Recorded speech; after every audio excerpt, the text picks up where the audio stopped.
Well, thank you all for joining us on this slightly damp May afternoon for some of us across the country for this HVG event all around inclusive recruitment. So it's my pleasure to hand over to Tamsin Russell, who's part of the executive board for HVG, but also part of the Museums Association. So take it away, Tamsin. I'll be in the background if there's any questions or queries as we go through. Wonderful. Thank you so, Rhiannon. So we've got until 4 o'clock. We won't run over. I know that time is precious. This is the third time I've done this presentation for HVG as part of our commitment to inclusive volunteering. You'll get a copy of the slides afterwards, so don't feel the need to sort of write hasty notes or take photographs. By all means, if that supports your learning style, feel free to do so. But if it doesn't, don't worry, just listen in or doodle, and there's no requirement for you to have cameras on. We want you to feel as relaxed and in your best learning space as possible. So as Rhiannon said, my name is Tamsin Russell, and I'm sitting here sort of with half and half hats on. So the first half is paid for by the Museums Association, and the second half is my volunteering for HVG. So I'm going to be talking about inclusive volunteering. And as Rhiannon's already said, we've got 2 exercises that we're going to get you to do, but also want to make sure certainly at the end that there is time for you to ask any questions that you might have. As part of that, though, we also know that sometimes there might be questions that associated with either your organisation's commitment to diversity and equality and equity you may not want to share in a public forum. So feel free, again, if you have got any questions that you would like to ask but don't feel comfortable asking them in front of everybody else, you can either direct message myself or Rhiannon and we can ask them on your behalf or answer them on your behalf, or you can email HVG after today's event. And then finally, just as a plug, the Inclusion Forum runs every month, and that is a space by which anyone can turn up in a very safe and confidential space and explore any issues or problems or questions that they have around inclusive practice. So let me now share my slides. So hopefully you should see some beautifully indigo slides in a moment. And I can't tell you how lovely it is to be presenting from Zoom as opposed to presenting on Teams. So we are going to be talking about inclusive recruitment and selection. And what we're going to do in the time that we have together is, first of all, begin to define our terms. For those of you that have come to any sessions that I ever run, that's my first starting point around all of my professional practice. So I always look to see how are these terms defined, the extent to which they resonate with my or reflect my understanding of those terms, so that I can then make sense of what I'm then going to do moving forward. I think also defining terms within teams or within organisations is really helpful, because to have a collective understanding of what you're talking about means you are, to carry on with the fruit analogy, talking apples and apples or apples and pears. So having that clear understanding for yourself and also having a collective understanding within your teams or organisation just enables you to move forward more effectively.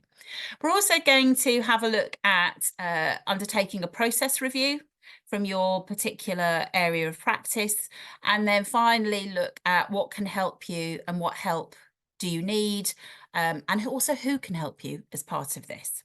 And it says questions and answers at the end. I've already laboured that point. Feel free to ask questions at the end if you want to, but equally feel free to direct message questions or put questions in the chat function, whatever is most meaningful and helpful for you. So in terms of defining our terms, this is one of the starting points, and I'm just going to get rid of some of the boxes on my screen. So defining our terms: inclusion, recruitment and selection. So inclusion is the action or state of including or being included within a group or structure. Okay, so that's the definition of inclusion.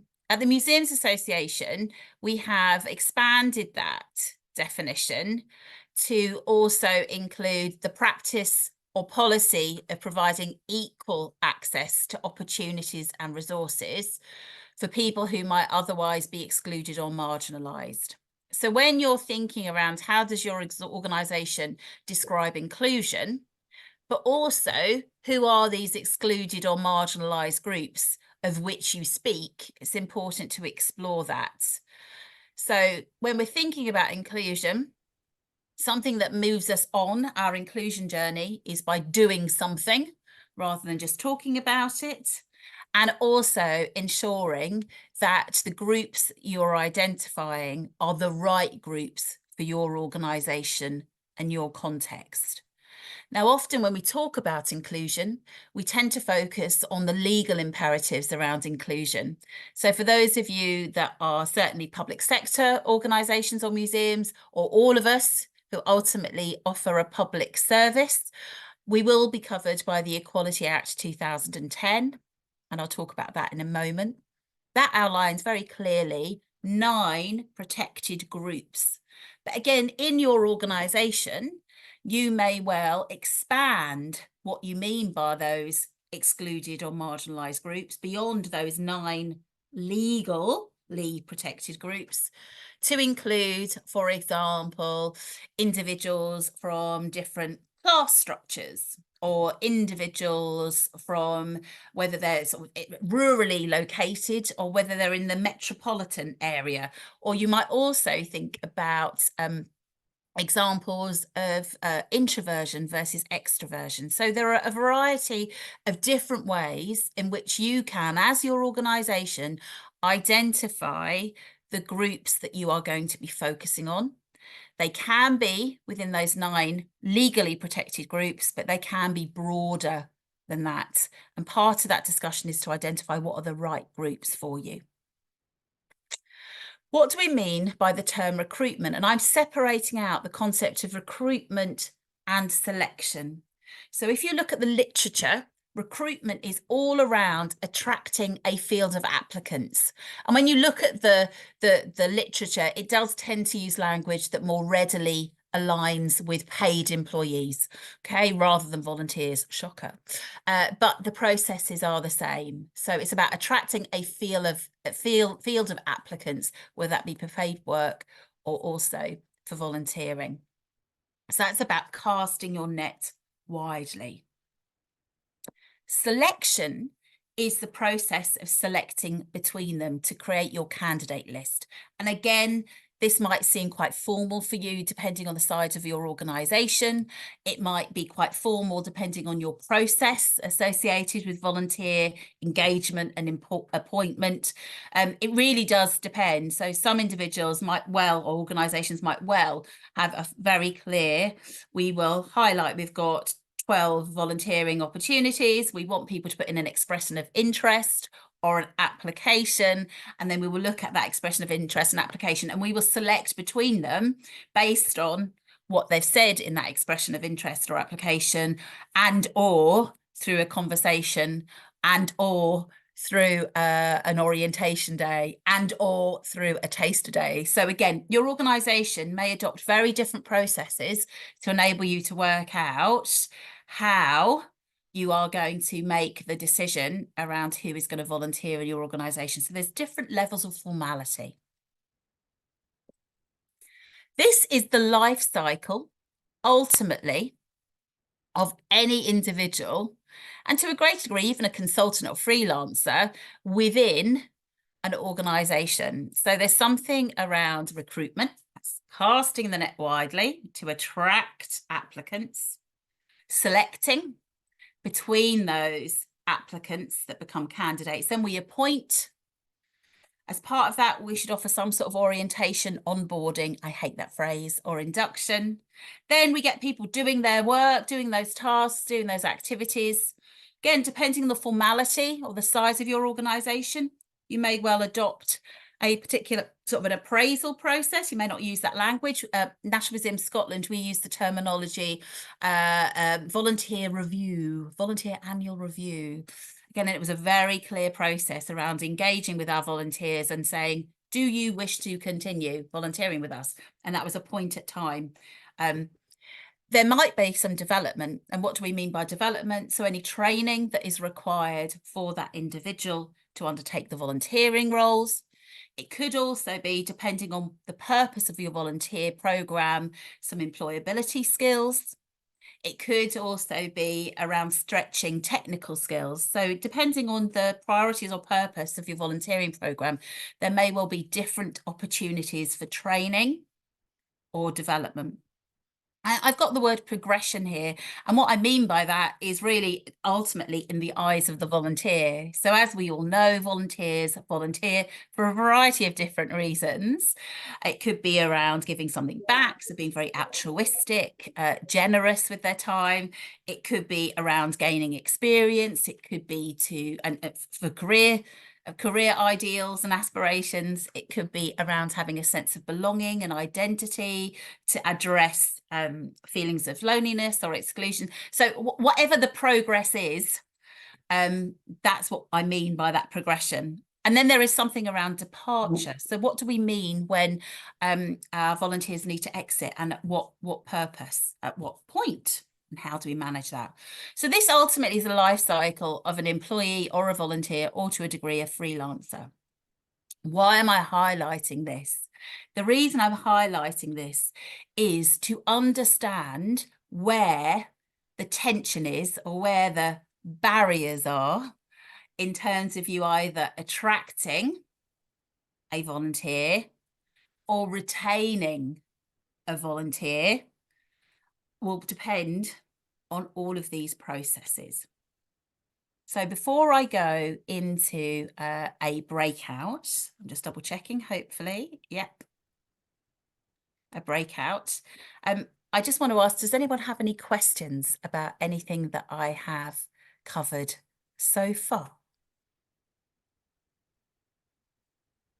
And feel free just to start talking. Quite a small group, there's just 23 of us here. Or pop your hand up. This is usually where there's quietness, so that's absolutely fine. Okay, so what am I going to get you to do in your breakout sessions? We've got about 12 minutes. And as part of that, what I'd like you to do is introduce yourselves to other people in the breakout rooms. Because this is about finding out whether there's individuals that are in this space that you know, work around the corner from you, or are there individuals in this space that you could learn from.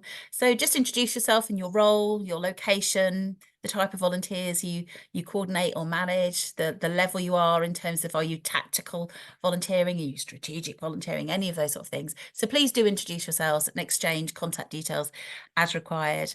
But what I'd like you to do as part of the breakout session, and my colleague Rihanna will put you into the breakout very shortly, is think about reviewing your process. So in your current context, what do you currently do, and how do you know it's working, or how do you know it's not working? So I want a discussion really around this life cycle of a volunteer, and that basically means primarily focusing on recruitment and selection, but we can't talk about recruitment and selection without talking about retention at the same time. So hi, welcome back. I think everyone is sort of slowly coming back into the room. Excellent. So hopefully you've had an opportunity to begin to have a conversation with others around what might be working for them or what might not be working for them, but also to think about how you can look at your process. Now, I really would recommend, obviously, post-it notes help, but having conversations, if you have got a number of volunteer coordinators that support you, or if you're working closely with an HR team, or whatever it might be, wherever you sit in your organisation, actually taking a wee bit of time out to say, okay, where are the barriers here? Where are the blocks? And how can I then lever those? What I would suggest is that sometimes we have a sense anecdotally that there might be a block about people thinking that volunteering is from them. And that's fine, that anecdotal sense, or the anecdotal stories, or that sort of practitioner sense is great. But if you are having to throw some more resource at it, or you're having to influence other people, sometimes having those metrics can be really helpful. So, you know, having an understanding around where you are getting people applying or not applying, depending on where you advertise, again, can give you some much greater insights in terms of what is going on, and then enables you to influence a bit more effectively. I'm going to just carry on with the presentation, and there will be time afterwards for you to ask questions or share anything that you've just talked about. So let me just get back. So hopefully this is what we have just looked at. So review your process, your current context, what do you currently do and how do you know it's working? So looking at all of those different parts, but specifically the recruitment, so the attracting a field of candidates, particularly the selection, and then also the treatment and the engagement whilst once a volunteer is on board will help you work out whether there is a retention issue here. So are people joining but then leaving in droves? So one of the things I would absolutely recommend is an equality impact assessment. And for those of you that are absolutely guided by the general duty in the Equality Act 2010, you are often asked to undertake equality impact assessments, which ultimately is around identifying whether there is going to be a positive or a negative impact, shocker, around a particular process or procedure.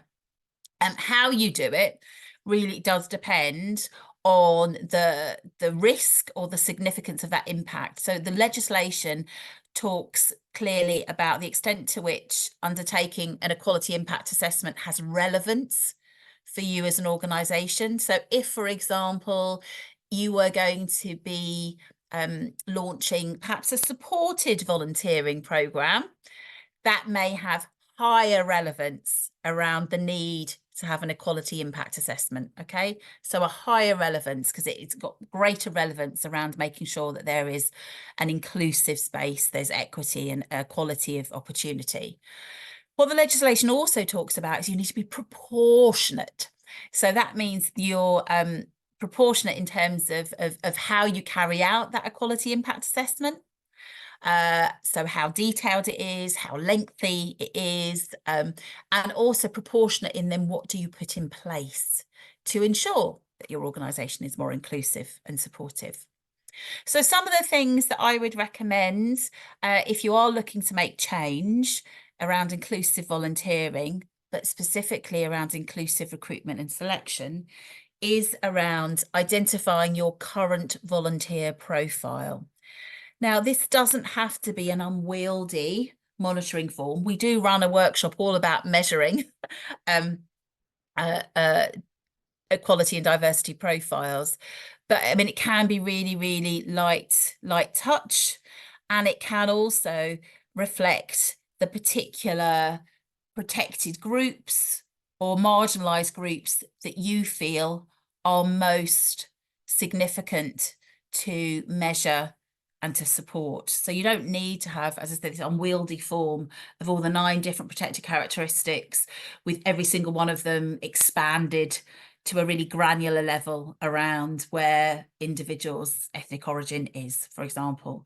But identifying your current work volunteer profile can really, really help you understand how it then relates to point 2, which is identifying your local demographic. So there is a huge amount of conversation around having a workforce, and I use that term in the broadest sense, representative and reflective of society as a whole. But within our organisational reaches, even with digital and virtual and remote volunteering, the majority of our volunteers are going to be pooled from our local demographic. So again, to understand your local demographic in terms of those different protected characteristics, in terms of those demographics, can be really, really helpful. Because it could be that I come in and say, oh my goodness, all of your volunteers are women. This is outrageous. Why are you not attracting all of the men in your local demographic? And then you look at your local demographic and there are no men. Okay, so there is something about appreciating what is your current volunteer profile and measuring that. And you can either measure that when people are applying or expressing an interest to begin with, or you can choose a point in a year to measure that. That's what I do. For all the volunteers that I manage, I, in July, take a snapshot of all my active volunteers and ask them to complete a quality monitoring form. So I can say on the 1st of July or whenever it is, this is the volunteer demographic, and this is then how it relates to the general population or the local demographics. So those are two really important points. By doing 1 and 2, you are then able to identify who these excluded or marginalised groups are ultimately. So who could you have based on the local demographic, but who don't you have in terms of who your existing volunteer profile is? Again, this can be really influential if you are looking to carve out new roles or work with new areas of your organisation or get more funding from the powers that be up here. So it identifies priority areas of groups of work and also identifies what your scope of action might be, because that scope of action might be to drill down a little bit more in that process flow diagram around, is there any exclusionary practice? So are we using language that makes me think you don't welcome older volunteers? Are you using images that don't enable me to see myself as part of your volunteer profile? Are you running orientation days on a religious holiday that makes me think, gosh, well, if they've not thought about that, how am I going to then not be able to volunteer on the days that are important to my faith? So it also enables you to review your processes for exclusionary practice based on what those priority areas are. You can review any data if you have it, and you may not have the resources to have it, but you might want to, again, not do it for every single volunteer campaign, but you might just say that, you know what, once a year, I'm going to do that data analysis, and I'm then going to take that as indicative of everything else that I do. You might want to speak to existing volunteers about the work that they do and whether they feel that the content resonates with other volunteers, or to see if they have any particular insights around why you may or may not be attracting the full local demographic. You might want to speak to colleagues. So depending again on the size of your organisation, you might be very much siloised over here, but you might have colleagues that work in community engagement or learning and programmes or HR that are working with other organisations or communities that would welcome an opportunity to volunteer, but for whatever reason, we haven't engaged that group around those volunteering opportunities. And we might also want to speak to existing community groups. And again, that could come directly from those colleagues that are working with communities, or it could come from individuals or community groups that we've worked with in the past. Okay, so we worked with you on a co-creation project. That was great, but we're still really struggling to really engage with this particular audience. What might we do? So some very basic 1, 2, 3, 4, 5, 6, 7, 8. Okay, it doesn't have to take all of your time. You can say, Tamsin, I'm very busy. All I can do as a starter for 10 is allocate an hour for each of these. Okay, but that will still be 8 hours well invested around making that change. So inclusive practice requires both inclusive recruitment and inclusive selection.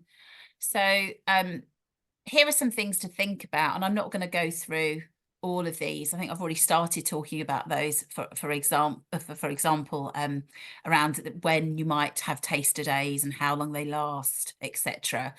But there might be something around word of mouth, incentivizing individuals to gain more volunteers. I've already talked about working in partnership with community groups or other museums. You might want to think about how do you attract the broadest field of candidates. So websites or social media, or is it about a jobs board, or is it about a community board, or is it about contacting another community group? Signposting from other programs of events. So if you've got a really exciting half-term program for this year, this next week, and you're looking to attract younger volunteers, then actually, is there any way in which you can drive that traffic to your volunteering pages? Longer timelines for applying can help people that have got caring responsibilities or may require people to support their application processes.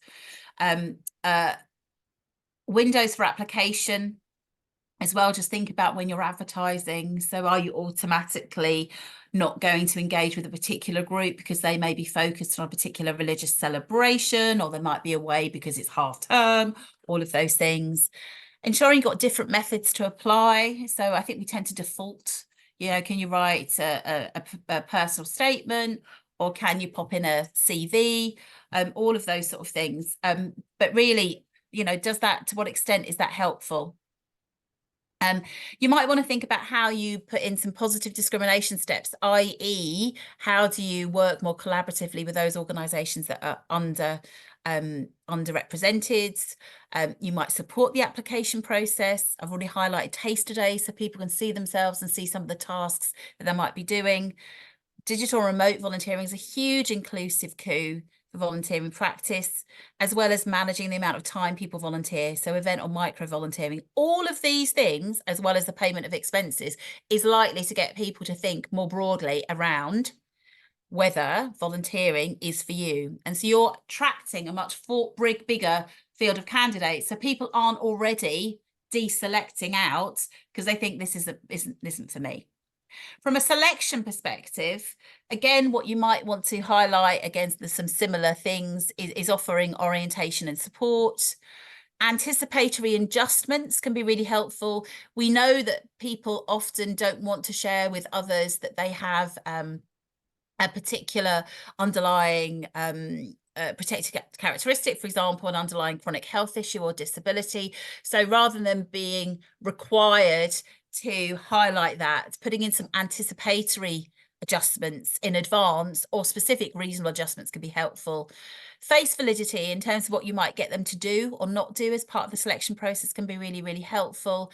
Making sure the people that are involved in this process are absolutely trained, so they're not making assumptions, they're not prejudiced, they're not discriminatory. You might want to think about how you would engage with people from a digital perspective, apart from obviously the digital divide around cost or literacy. But again, if I have generalized anxiety, the thought of having to come in person for an interview, which is more anxious and anxiety led than might be coming in if I'm volunteering, doing my conversation digitally might be exactly what I need. And then also costs associated with participation, certainly if I'm having to attend in person. All of these things, again, enable you to have more inclusive practice. So we are going to do a breakout now. It is just 15:44. So we've got a 7-minute breakout. I want you to now, with your groups, think about some of the things I've talked about and some of the things that you already have talked about. And then we'll come back to answer any questions. So I'm going to stop sharing my slides, but I want you to focus on what can help you and what help do you need. And Rhiannon, can you set up the breakout groups? That would be fantastic. There, okay. Thank you very much. We're still recording. As part of that, I'm now going to open it up just to see if anyone's got any immediate questions or reflections. This is not about giving feedback per group about what you discussed, but just wondered if there was anything that either sort of resonated or came to light or got you thinking about something. So yeah, Alex, brilliant. Over to you. Yeah, so there's a few things we discussed in the two groups. And one of them was looking about how we actually recruit and when we recruit. Because certainly at the moment at Bolton, and I know quite a few other museums recruiting throughout the year, but it does mean that there's more inductions, there's more processes to do that as a constant flow. So it was looking at whether to move our recruitment to more of a fixed term throughout different points of the year, but also to try and do that without incurring more barriers to people. Because for some people, we are aware that if they apply to be a volunteer, say in May, and we say the recruitment's not till July, there'll be a few that will say, well, it's not for them. Then it's like it's sometimes people, when they're actually applying to be volunteers, it's very much in the spur of the moment, or it's in those few weeks. But we are looking at maybe moving it to more of a fixed term sort of like approach. But just wanted sort of tips to make it as inclusive as possible. So yeah, it's a really good point, and I think it's a capacity issues often, isn't it? So I know I only recruit volunteers because I don't have a huge throughput, but I only recruit volunteers once every 2 years because I just would not have the time. So every time somebody emails me and said, "We would like to volunteer with you," I said, "That's really great. We're going to be advertising some volunteering opportunities in July 2024. Can I take your name and details? And just in case, for whatever reason, you miss when we advertise, I will then come back to you." So that's the approach that I adopt. I also know, based on my monitoring data, that we are underrepresented by men and also people of colour. So depending on my knowledge, and obviously this is slightly different because my volunteers are different to your volunteers, but based on my knowledge of the person that's saying, "Oh, I'd like to volunteer," I might well then keep them in a different folder on my Outlook to ensure that I'm engaging with them more readily, because I want to address the current underrepresentation around those particular groups.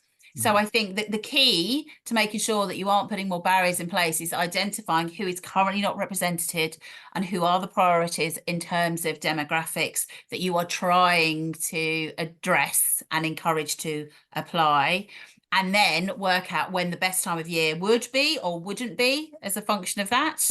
But also then put those other things in place just to make sure that you're engaging with individuals that are the I suppose the biggest target group as possible. That's what I would be doing, and that's all legal. Okay, so often people are like, "Oh my goodness," but no, that's absolutely, you're able to do that. No worries. Any other questions?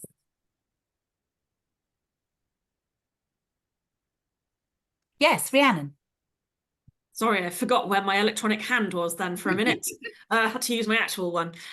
So one of the things that we've been encountering quite a lot is candidates not wanting to disclose, like you mentioned earlier, if there is a particular characteristic represented or a disability, but then it comes out a little bit further down the line, or we are, I guess, suspicious. We think there might be something there, but because they haven't declared it, it's quite challenging to then engage them on it. I don't know whether you've got any tips or thoughts on that. So I'm chuckling because I feel like I'm reminding myself of Victoria Wood sketch when they ask questions like this. And I'm like, "Oh, well, actually." So first of all, we know that it's very personal. People don't want to disclose everything about their lives, and that is fine. So all disclosure should be optional.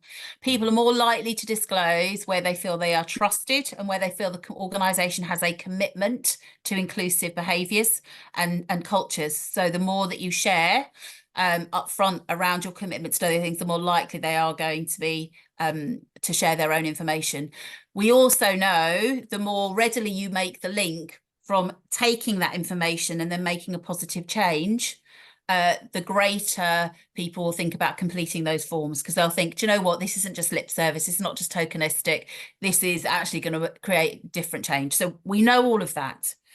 One of the ways in which you can address individuals being supported without you knowing, and you should never make assumptions about individuals. You should never say, "Oh, I think they're a little bit, or I think they might be." That's not good practice to make those assumptions about that person you don't know. You're not trained to make those discoveries or the diagnosis, depending on what you're looking at. So anticipatory adjustments is the way forward. So rather than waiting for somebody to say, "Oh, I think I have this and I need this," you can look at what are the sort of the most generic, the most widely applicable anticipatory adjustments that you can put in place that will, to a greater degree, meet lots of people's needs. So do that as a starting point, and just accept that during the course of any sort of volunteer relationship, one, there might be a point at which I feel comfortable to disclose. Two, there might be something around how I've worked or my behaviour that comes to light that could be a function of an underlying issue, disability, chronic health issue, etc., etc., etc. But also remember that as we age, there's a likelihood that we will experience an acquired disability as much as anything else. There are lots of situations where you might be working with a volunteer population who may have disclosed, who may not want to disclose, or might choose to disclose down the line when they acquire, and I know I'm talking about disability specifically here, but acquire a disability, or might have a realization around the needs to transition, for example, or whatever it might be, something that might well happen over time. So we just have to accept people share what they want to share, but they're more likely to share if we create the culture that enables them to share, and not to make assumptions or projections based on what we think. We have to follow their lead. But anticipatory adjustments are the way forward. I hope that's answered your question, Rhiannon. And I can see Michelle's got a hand up, and this will probably be the last question because I can see it's 4 o'clock. Oh, crikey, where did that time go? I know. So very, very quickly, and thank you very much for everything. I would like, if possible, whether there's a briefing note or somewhere that this anticipatory adjustments, because the thing, I like to see things and I like to see some best practice examples, and I find these are great, but they then stimulate, well, what does that really mean? Because, you know, you've just said it there, well, this compared to this, and I'm like, well, what's this? Yeah. So if there's something there, that would be great. And the other thing is, in terms of selection, some of us are, we're just working with who comes through the door because we're not getting the people we need. And I'm not saying we take everybody, but it's giving people an opportunity. And one of the things we do say is, like, if you are not interested in being with people, then we don't want you as an engager, because that is exactly the role. So it's about being honest and sort of, well, I want some experience in talking to people, but I don't like people. So therefore, how do we make that work and things like that? Because we do have a business need, if you like, and we're trying to move to, we can do so much more with volunteers rather than we need you, because that again is a very, it's about that sort of what they can do to support us and how they can be, because when you've got a mixed economy of staff as well, it's making sure it's right. But yeah, more sort of actual examples. And you mentioned the last thing, you mentioned you do that survey thing. Yeah. Can we have it, please? Yeah, absolutely. Yeah, completely. Because I think that would be great. That would be great to sort of start to look at something like that. So thank you very much. I'm just trying to nick everything you've got, basically. That's good. That's the whole point around this workshop. And then final thing before I hand over to Rhiannon, and you will get copies of the slides, is around, and Michelle said it right, it's about being transparent. And it's about, for me, in all of my interactions, being adult to adults, okay? So making sure that we've got equity of the power dynamic. It's not about me treading on eggshells. I'm having to be polite, I'm being diplomatic, but ultimately I'm not second guessing the person. So if you go in with a really transparent expectations, then they know where they stand. And that's really important for individuals when they're coming into volunteering for the first time. And perhaps they just don't know what to expect. So that transparency and clarity of expectations is huge for everybody, but specifically individuals from marginalised groups. And on that note, I'm going to hand back to Rhiannon. Thank you very much. Lovely. And I really would encourage you to come along to the inclusion forums once a month.